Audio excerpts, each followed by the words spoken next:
Allez, vite vers l'avant.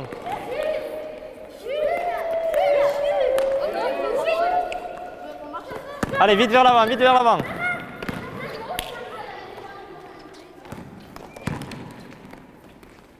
Très bien, David.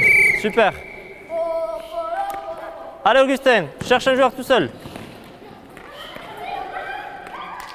Au départ, le basket n'était pas tout à fait le basket que l'on connaît actuellement, puisqu'en fait, c'était un jeu que pratiquaient les ouvriers avant de rentrer à l'usine.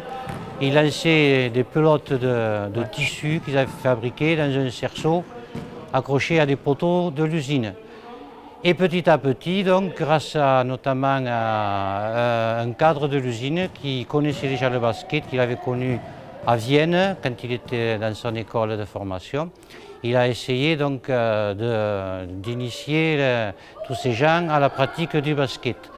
Donc apparemment il a réussi sur l'entreprise puisque les ouvriers, des par d'autres bénévoles ont commencé derrière les usines du Mont à construire un terrain de basket rudimentaire sur de la terre battue, installer 2 poteaux de fortune et le basket a commencé à exister donc en 1938.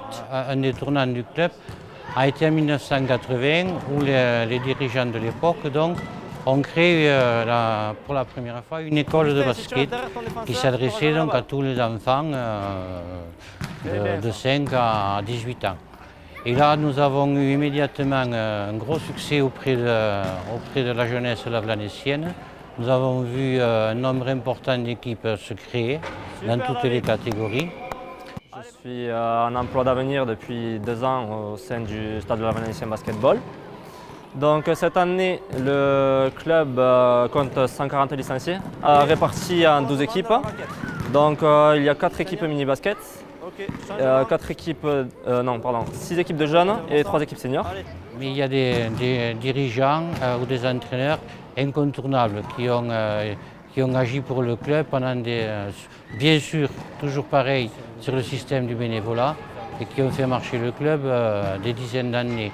Je pense à Maryse Sicre, je pense à Bernard Ferrand, je pense à Robert Rousseau, un peu plus ancien aussi, M. Bellinato, qui a pris la présidence en 1956 et avec M. Césat, qui était à l'époque directeur de la Société Générale, qui ont animé le club pendant une quinzaine d'années. L'objectif au sein du club, que tout le monde joue déjà. Ensuite, avoir une équipe senior compétitive. Allez, tu en as pareil. D'un point de vue personnel, je m'occupe de l'administration et aussi de la partie sportive, donc l'encadrement de toutes les équipes de jeunes.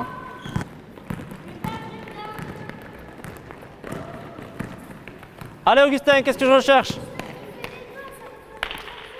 Eh oui, il a raison Evan. Donc cette année, moi je passe un BPGEPS, sport collectif mention basket, qui se déroule à Toulouse, au CREPS, et en partie aussi à la Maison du Basket. Donc avec ce BPGEPS, j'aurai le diplôme d'éducateur sportif, qui me permettra ensuite d'encadrer à plus haut niveau. Voilà. Nous, nos objectifs, c'est avant tout de faire jouer un maximum, d'accueillir tout le monde, déjà tous les publics.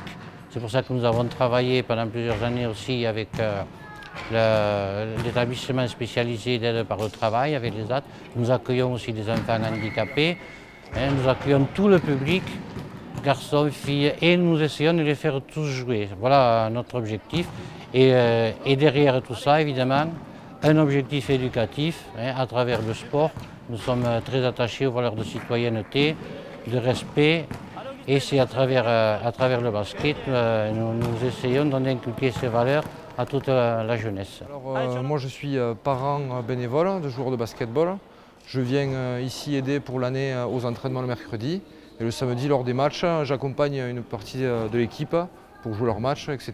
bénévolement, pour que le club continue d'exister et que les jeunes puissent tous avoir leur match le samedi. La réalisation de cette salle, qui a été ouverte il y a 5 ans, a été aussi un élément qui fait que le basket actuellement est en plein développement, vit bien, et puis les enfants sont contents, c'est l'essentiel.